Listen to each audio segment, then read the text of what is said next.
This episode of NFL Talking Points going over everything you need to know going into Week 14. Everything from Week 13, playoff implications for Week 14's games, everything you need to know coming up right now.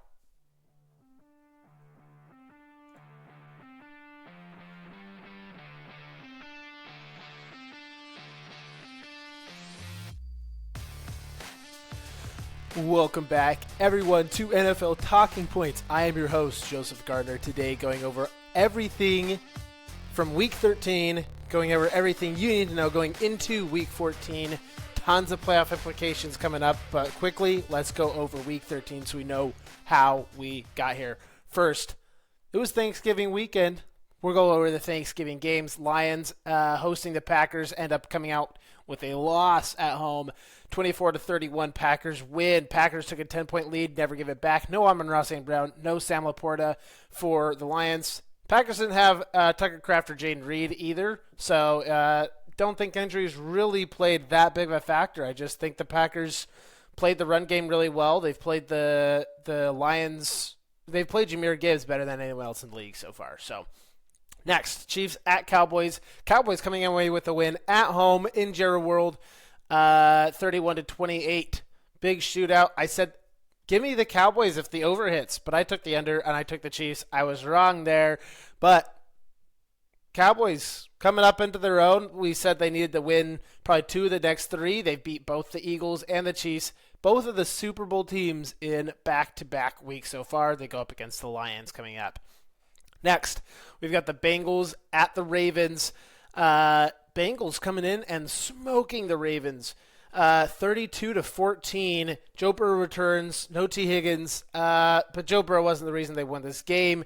The Bengals defense with 6 turnovers. This was the Ravens' drives. Touchdown, fumble, punt, fumble, punt, fumble, punt, punt, touchdown, interception, turnover on downs, fumble, end of game. It was a mess the entire day. So many problems with this Ravens offense on the day. Just a weird game, but we'll see how that goes into playoff implications down the road. Next, we've got the Bears at the Eagles, the Black Friday game.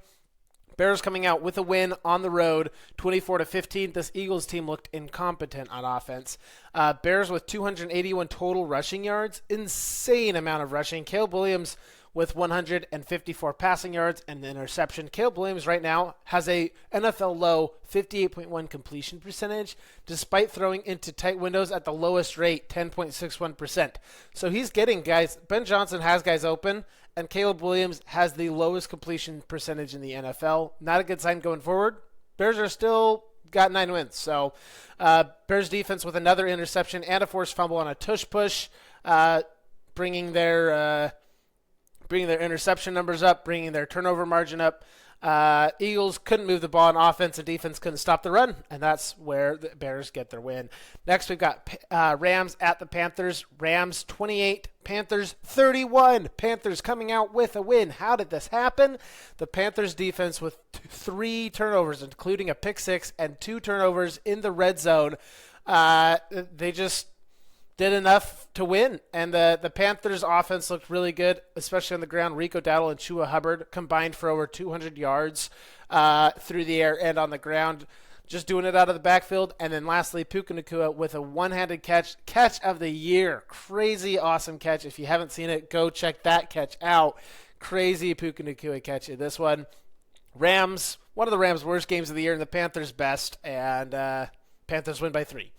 Next, 49ers at Browns. 49ers going into Cleveland to come out with a win, 26-8. It was never really in doubt, never really close. George Kittle and Christian McCaffrey are this 49ers offense. Shadur Sanders very conservative in this game, made the stats look okay, but didn't really help his team get back into it because he wasn't taking shots down the field. Browns with 3 turnover on downs and a fumble in this one, and that pretty much was the game. Next, Texans at Colts, 20-16. Texans with the win. C.J. Stroud returns, put up 276 yards in an interception. Looked really good. Daniel Jones playing on a broken leg. Sauce Gardner went out in this game.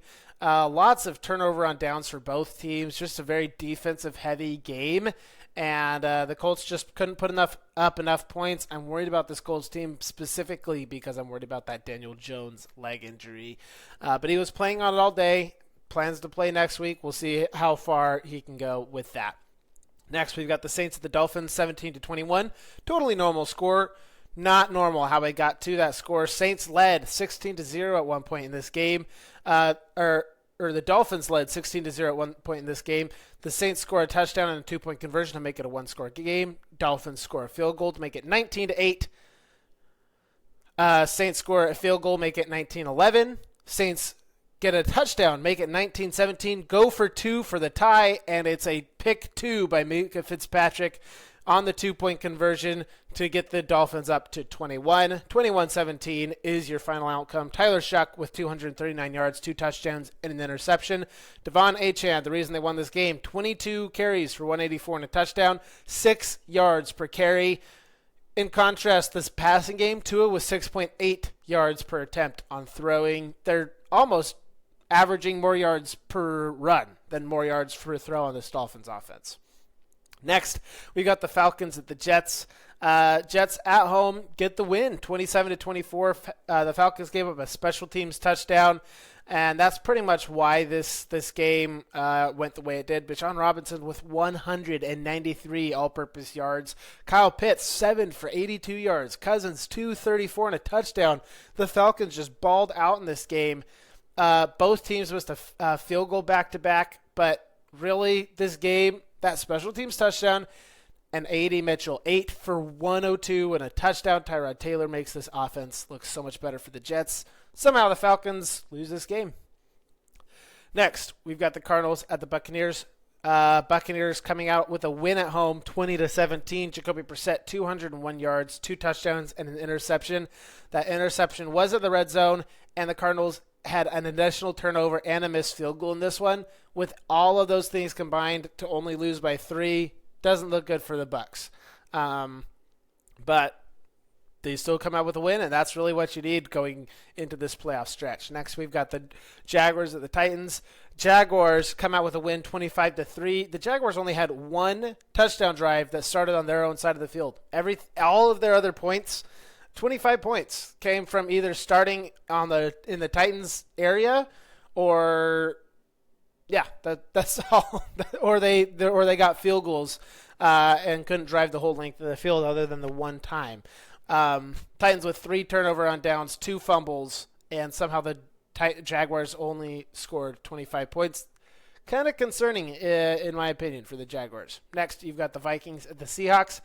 Max Brosmer making his start for the Vikings. No wonder they kept him out and kept J.J. McCarthy in, and no wonder they kept Carson Wentz in, even with all of his stuff going on.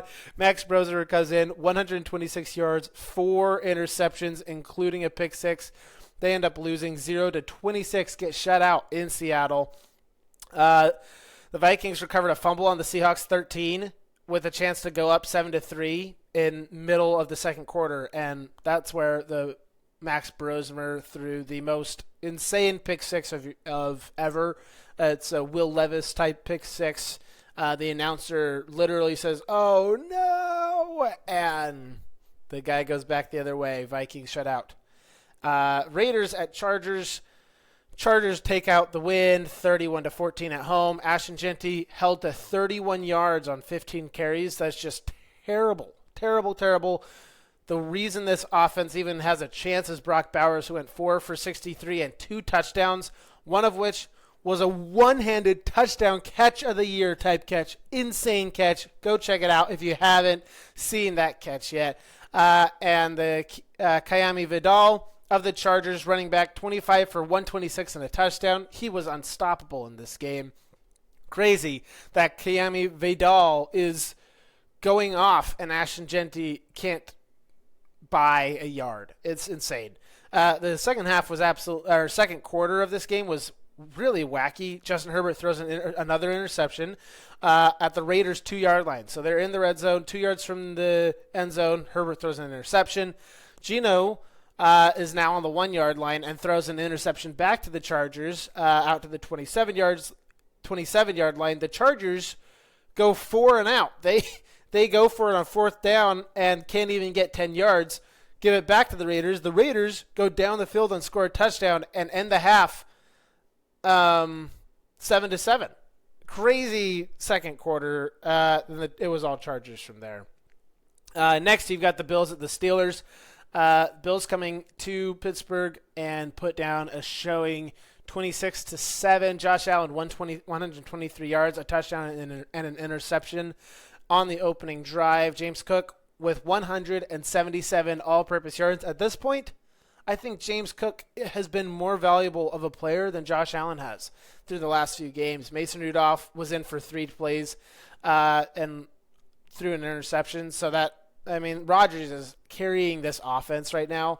There's just nothing around Aaron Rodgers at this point, and it's just he can't do it by himself, and the Steelers' defense is very bend.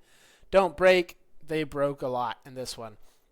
Next, we've got the Broncos at the Commanders. This game went to overtime, and the Broncos sneak out a win, 1-point win, 27-26. Bo Nix had 321 yards, a touchdown, and an interception.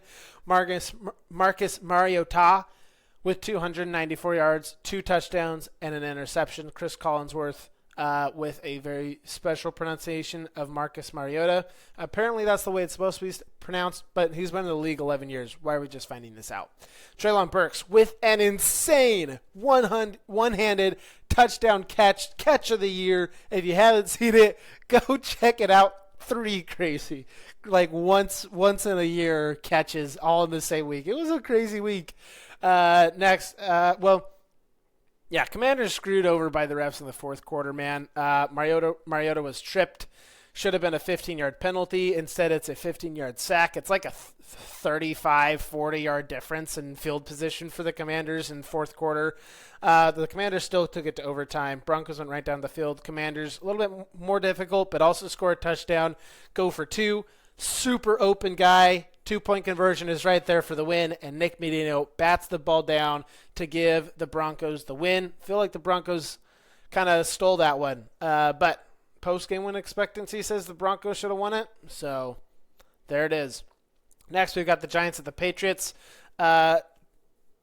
Drake May, absolutely insane, 282 yards, 2 touchdowns. He has the highest completion percentage in the NFL right now, a record completion percentage of 71.5, and leads the NFL with in tight window completions with 35. I mean, it's crazy how amazing Drake May has been playing.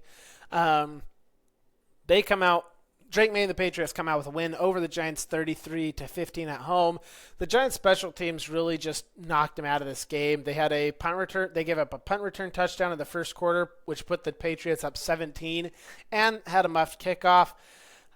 Any chance the Giants had to try to get back in this game with Jackson Dart just wasn't allowed because of the special teams. And that is your preview or your review of Week 13. That lets you kind of get an idea of where we're at going into Week 14. Lots of different teams eliminated from playoff contention. Because of that, I'm going to go through that right now. The teams eliminated from playoff contention: the Titans, the Giants, the Saints, the Raiders, and the Cardinals. All will not be in the playoffs this year. Teams on bye this week: the Patriots, 49ers, Panthers, and Giants. I'm going to go through these games in order of playoff implication. So if you don't like a few of these games, skip a few games ahead. If you want to just listen to everything, I'm going to go through these really quick, probably 30 seconds or less for each team. So should be getting to your team very quickly, especially if your team has already been eliminated from the playoffs. First, Titans at Browns. Titans are eliminated from the playoffs. Browns have no chance of really making the playoffs. I think it's like less than 1% if they win this game. Cam Ward versus Shedeur Sanders. Give me the Browns defense to get a win because the Browns defense is just really good. But I wouldn't be shocked if the Titans win this one. I just don't see the Browns being able to do much on offense. And if the Titans can have a game like they had against the Seahawks defense, which is also a good defense, the Titans could win this. So give me the Browns, but wouldn't be shocked if the Titans win. Next, you've got the Commanders and the Vikings. Whoever wins this game is actually the loser because you're losing draft capital at this point between these two teams. I get that there's a chance that both of these teams theoretically could make the playoffs in some otherworldly manner. Neither team is eliminated, but it's at this point you're cheering for your team to lose. J.J. McCarthy returns, but give me the Commanders. They looked really good against the Broncos. Should have beat the Broncos, but give me the Commanders in this one. Next, we've got the Dolphins at the Jets. The Dolphins' upcoming schedule is kind of a breeze, and this will change what you think about this Dolphins team, because it's actually possible that they could make the playoffs if they kind of go on a run here.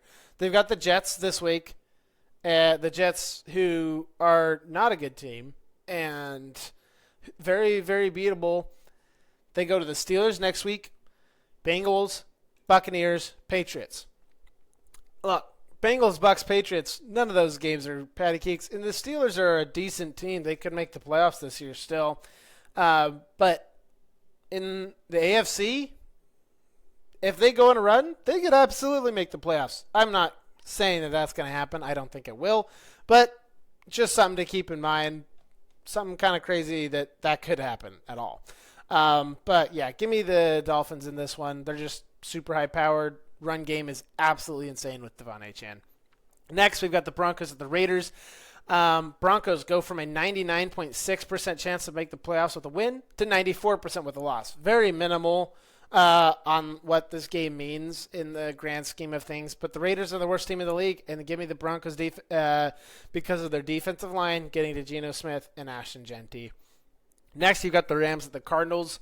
Cardinals have already been eliminated from the playoff contention, so all playoff implications are all on the Rams in this one. The Rams go from a 97% chance to make the playoffs with a win to 84% with a loss. Division games can be weird. Sometimes I kind of want to take the underdog in these types of games.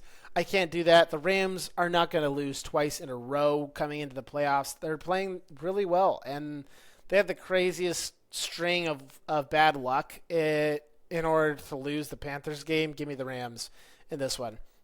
Next, you got the Seahawks and the Falcons. Falcons essentially are eliminated, but still technically in it.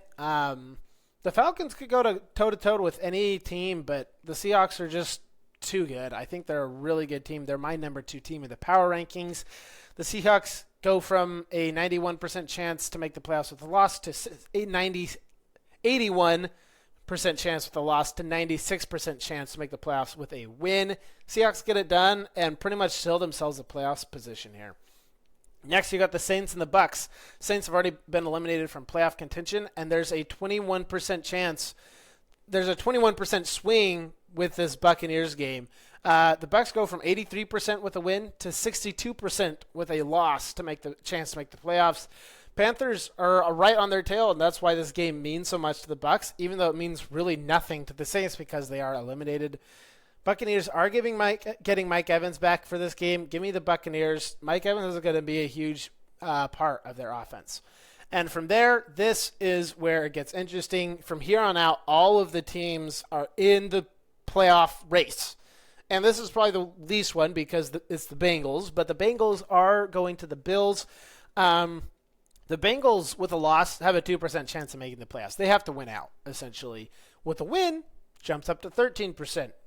And with every win hereafter, it jumps up even more. So the Bills, with a loss, go down to 77. With a win, go up to 97. The Bills' run defense is their weakness, and the Bengals don't have a run game. So give me the Bills in a shootout in this one, which would essentially eliminate the Bengals from playoff contention and steal the Bills a playoff spot. Next, you've got the Eagles at the Chargers. Eagles go from 87 to 98 with a loss versus a win. And the Chargers go from 46 to 75 with a loss versus a win. Chargers need this way more than the Eagles based off of these playoff percentages. But give me the Eagles. Their defensive line is just going to wreak havoc on the Chargers' offensive line with so many injuries on that offensive line for the Chargers. Give me the Eagles to come away with the win at SoFi. Next, Huge game between the Bears and the Packers, although playoff implications not super high with this one. This is more about seeding. This is about the division. And if you win your division, you get a home game in the playoffs. So it is about the playoffs, but not making the playoffs specifically. The Bears go from a 65% chance with a loss to 92% with a win. Much larger gap than the Packers, who with the loss have a 74% chance to win, to make the playoffs, and with a win they have a 96% chance to make the playoffs. So the Bears are bottom 5 in EPA in every statistic without turnovers. So as long as the Packers don't turn the ball over, they should almost certainly win this game. Toyotathon is on, so give me Jordan Love to cover the 6.5 points in Lambeau. Give me the Packers to win. Next, we've got the Colts at the Jaguars, another crazy divisional game. This decides the division at this point, and that's huge for the Colts specifically. The Colts, with a loss to the Jaguars, would go down to a 50% chance of making the playoffs. With a win, they're up to 87%. This is a big game for the Colts. The Jaguars, with a loss, go down to 66%. Still have a chance to get into this playoffs because there's so much working around with the Texans, the Chiefs, Ravens, Steelers. All these other teams are fighting for these weird wild card playoff spots. Jaguars, with a win, would almost certainly seal themselves a playoff spot with 96%. The Colts need this game more than the Jaguars do, but they don't have Sauce Gardner, and Daniel Jones is playing on a broken leg.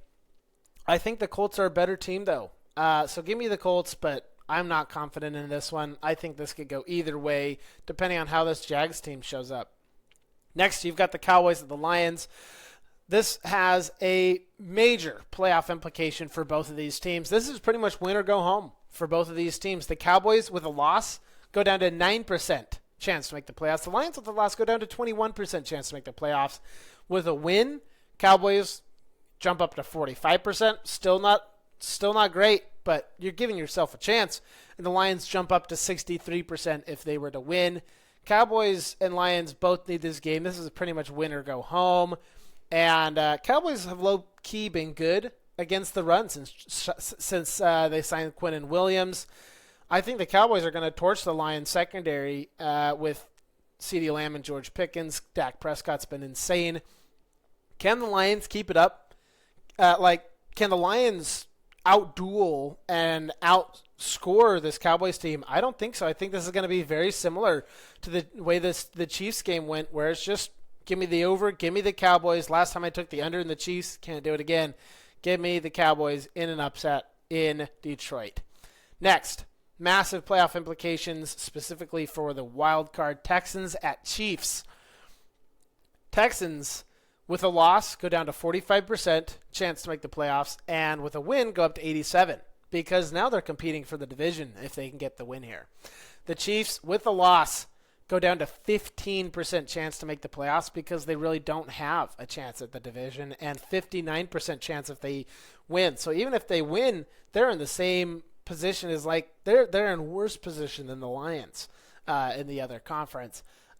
Texans defense has won them games all year. Mahomes played outstanding last week against Dallas, but I just don't think the Chiefs have enough firepower to win. So give me the Texans, which will essentially eliminate the Chiefs from the playoffs. And the Chiefs as of right now, are still 9th in odds to win the Super Bowl. I mean, bettors think the Chiefs can make a run here. I just don't think it's going to happen, and I think it's going to be shut down quickly right now against the Texans. Last game, Steelers at Ravens. Massive, massive, massive playoff implications. This is huge. 102.9 points swing percentage-wise between this game.